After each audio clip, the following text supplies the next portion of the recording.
on a leadership level, it's infuriating when you realize that your vision for your company, your organization, is completely held hostage by your team's ability to consistently execute on that vision.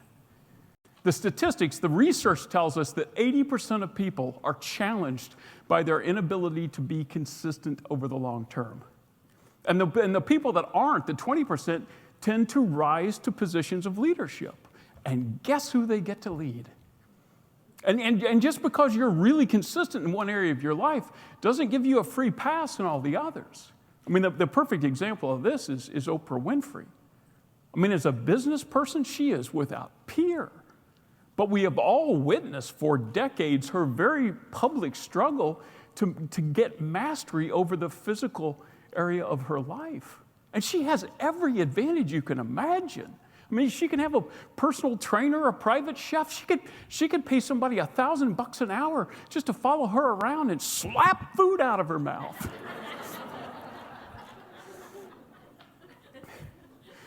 And yet, this is what we're up against when we're trying to help people with consistency.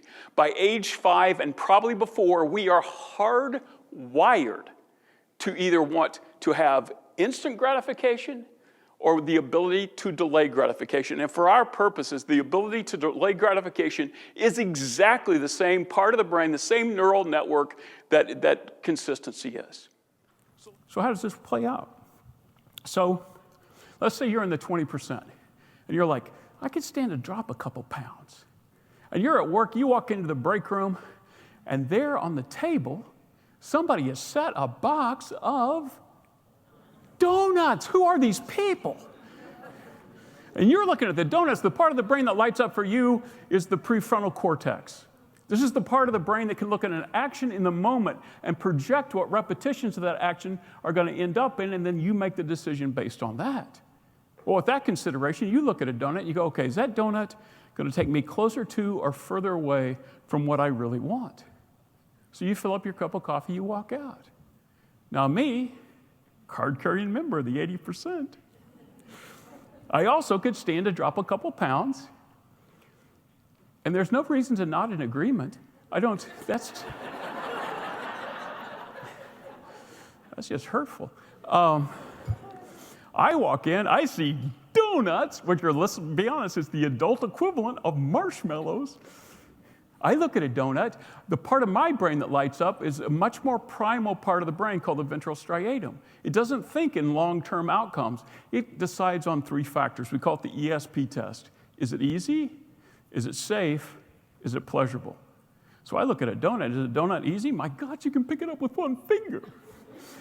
Is it safe? There are no sharp edges to a donut. Is it pleasurable? Have you had a donut?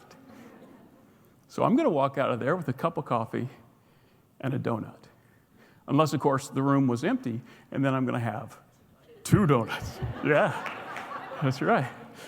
Possibly 3. Now, what have we done to help people like me? Basically, all we've ever said to people like me, we've just gone Nike on us. Just do it. Just suck it up and do it. Just do it. Does that work? For a little while. Does it work long term? No.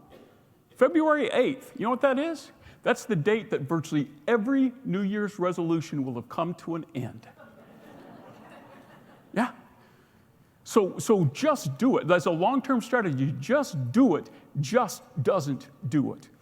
So what I'm suggesting, what Consistency Chain suggests, is that we are going to, instead of trying to deny the basic neurological truth of what we're fighting, we're going to optimize for it.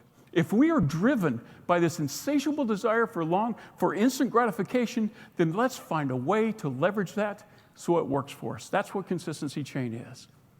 The ironic thing about calling this the Consistency Chain is when we think of change, we think of things that restrain and bind us. And the Consistency Chain is the only chain that will set you free.